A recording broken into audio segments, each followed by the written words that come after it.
Buenos días, hermanos.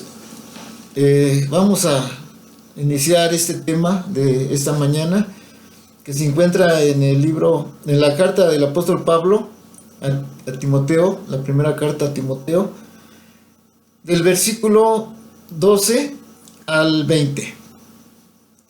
Ya imagino que lo leyeron ya en el boletín, está este capítulo de Timoteo. Vamos a orar, hermanos. Gracias te damos, Padre, en esta hora porque nos permitiste, Señor, llegar a este momento. Ruego, Dios, que esta palabra llegue a nuestras vidas, a nuestros corazones. Y en lo personal, Señor, que tu Espíritu Santo sea el que hable. Permitas que, Señor, yo sea instrumento solamente en tus manos. Gracias, Padre, en el nombre santo de Cristo Jesús. Amén. Bueno, mi tema es el agradecimiento del hombre hacia el Señor. Uno de los problemas graves que existen en todos los humanos es que no somos agradecidos. El hijo no agradece a su padre que lo crió, educó y dio todo lo que necesitó durante sus años de niñez y de estudiante. Yo recuerdo en mi vida de joven, de niño, cómo se esforzaba mi padre y mi madre para darnos lo que necesitábamos. Estudio, libros, ropa, zapatos, tantas cosas que se esforzaron. Yo veía a mi padre venir del trabajo cansado, pero con alegría porque traía el alimento a nuestra casa. Pero desgraciadamente nunca di gracias, nunca le di gracias. Y ahora recuerdo cuando llegaba él, y ahora cuando mis hijos también están conmigo, también a veces quisiera que me agradecieran. O a lo mejor tú sí agradeces a tus padres, o a lo mejor no. Pero como hombres y mujeres cristianos, lo peor es que no agradecemos a Dios de todos los beneficios que a diario recibimos como es la vida de nuestros seres queridos, el trabajo que tenemos, sea de obrero, intelectual, pero debemos darle gracias a Dios por todo eso que tenemos, porque tenemos casa, tenemos vestido, tenemos una familia. Hermanos, debemos darle gracias a Dios en todo, hermanos. Me recuerda que estando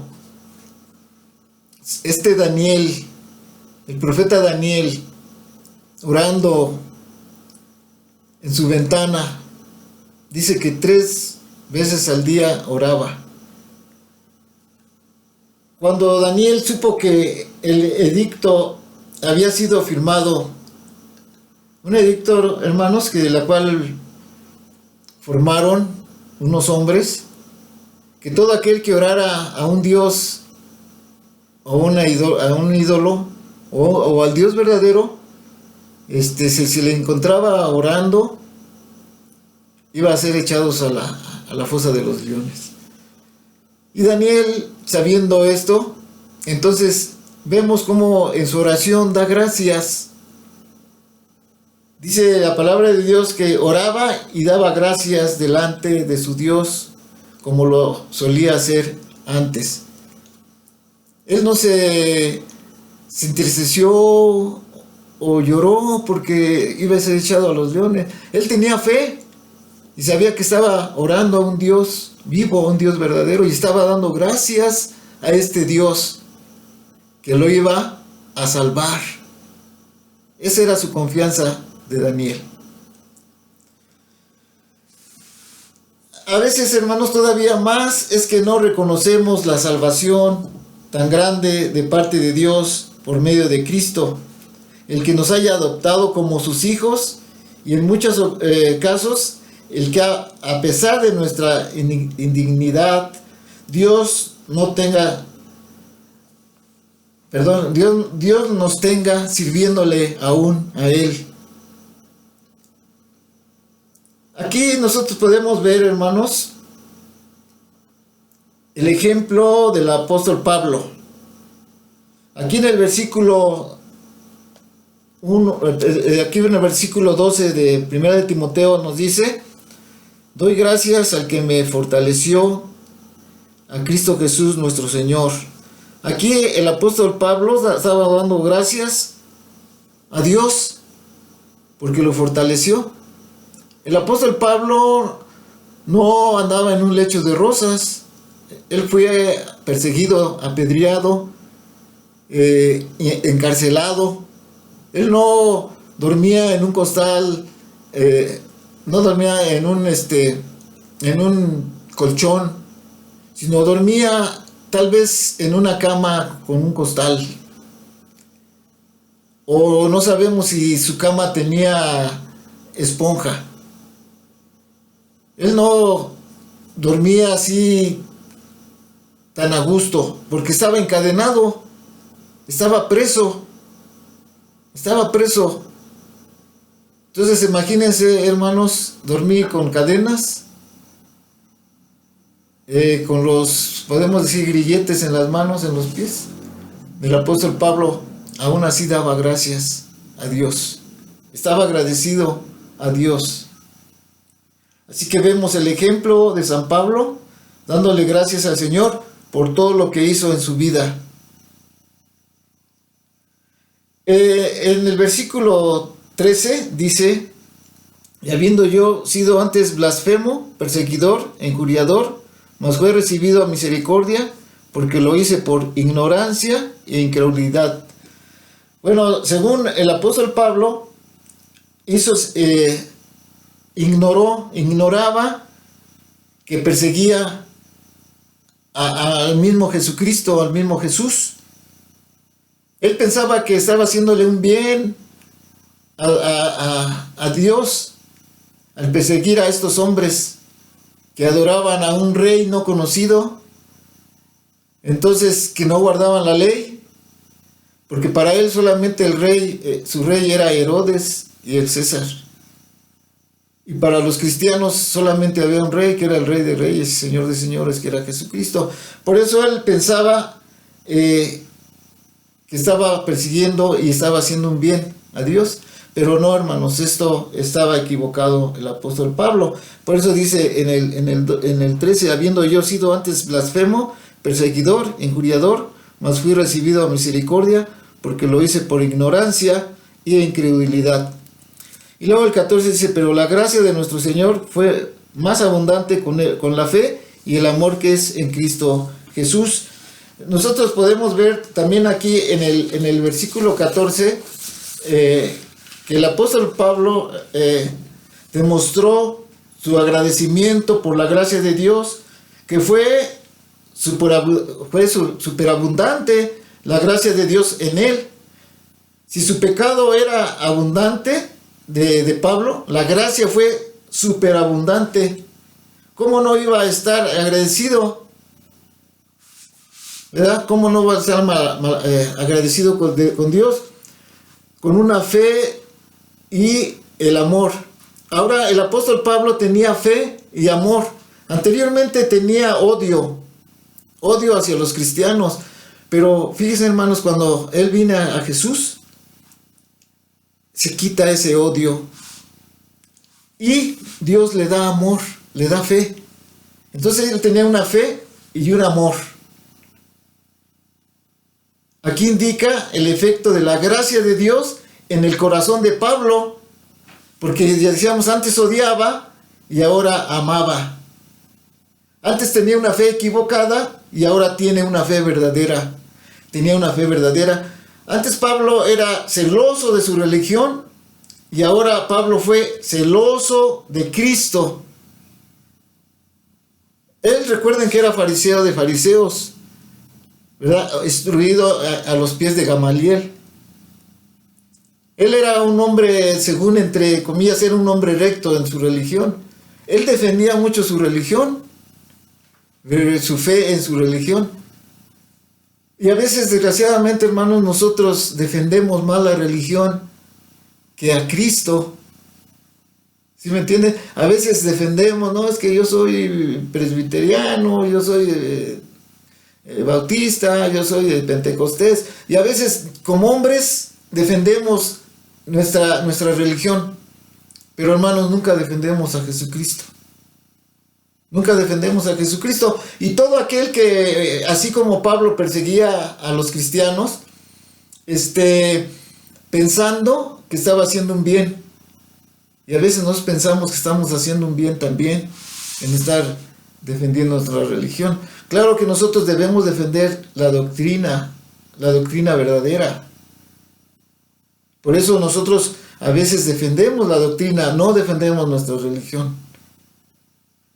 Entonces adelante, hermanos, más adelante vemos en el versículo 15, dice Pablo, palabra fiel y digna de ser recibida por todos, que Jesús vino al mundo para salvar a los pecadores, de los cuales yo soy el primero. Aún el apóstol Pablo, hermanos, cuando era fariseo y defendía su religión, él no se juntaba con los pecadores. Juntarse con un pecador era inmundo para él. Pero ahora él dice, palabra fiel y digna de ser recibida por todos, que Cristo Jesús vino al mundo para salvar a los pecadores, de lo cual yo soy el primero, dice el apóstol Pablo. Ahora se consideraba uno de los peores pecadores. Ahora él ya no decía, ahora ya no me junto con los pecadores, ahora soy un pecador. Entonces vemos cómo el apóstol Pablo, por la gracia de Jesucristo, fue cambiado de su vida. Ahora, hermanos, yo quiero decir que también somos pecadores. Nunca digamos, yo no tengo pecado. Somos pecadores y somos de lo peor, porque a veces no agradecemos a Dios de la gracia que Él nos ha dado en nuestra vida. Y tomamos la gracia como si nada, como si no existiera la gracia de Cristo. Hermanos, ¿cómo podemos nosotros no tomar en cuenta una salvación tan grande en nuestra vida? En el versículo 16 nos dice que, pero por esto fui recibido a misericordia, para que Jesucristo mostrase en mí primero todos su clemencia para ejemplo de los que habrán de creer en Él para vida eterna. Entonces, nosotros fuimos también rescatados para dar ejemplo para aquellos que van a creer en Jesucristo.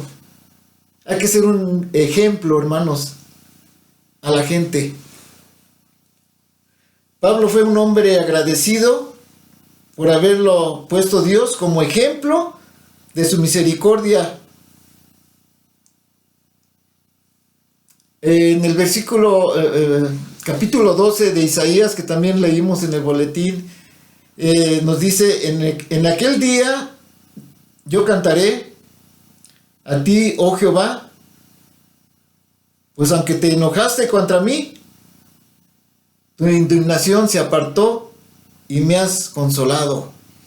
A veces pensamos que porque hemos pecado, ya Dios se olvidó de nosotros. No, hermanos, tenemos a Jesucristo para que Él perdone nuestros pecados. Si alguno hubiere pecado, abogado tenemos a Jesucristo para con el Padre.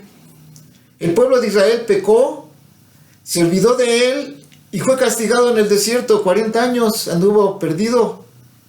Pero Cristo, hermanos, aún aquí Dios nos ha perdonado también.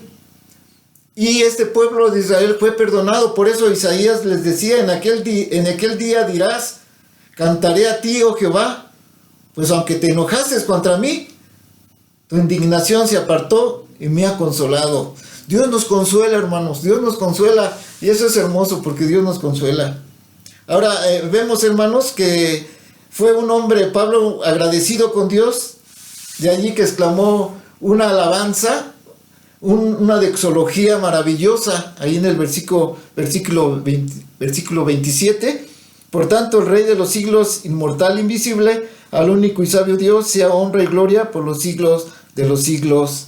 Amén. Hasta ahí el 17. Vamos a dejarle, hermanos, al Rey de los siglos, al Rey de reyes y Señor de señores, nuestro Señor Jesucristo. Él es el Rey de los siglos, hermanos, porque nosotros en este siglo XXI, le glorificamos como a Rey.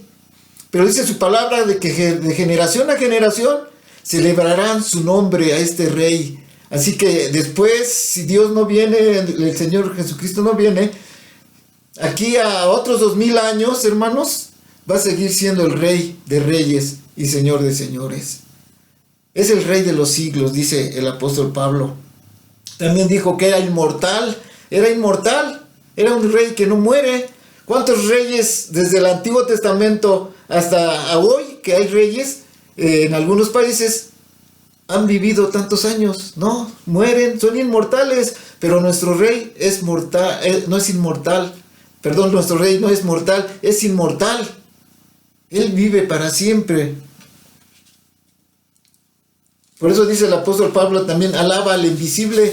O sea, nosotros, hermanos, no vemos a Dios, no lo vemos, pero sí lo sentimos en nuestro corazón, sentimos su presencia en nuestro corazón, cuando sentimos su presencia lloramos, hermanos, cantamos alegres, le glorificamos a Dios como debe de ser.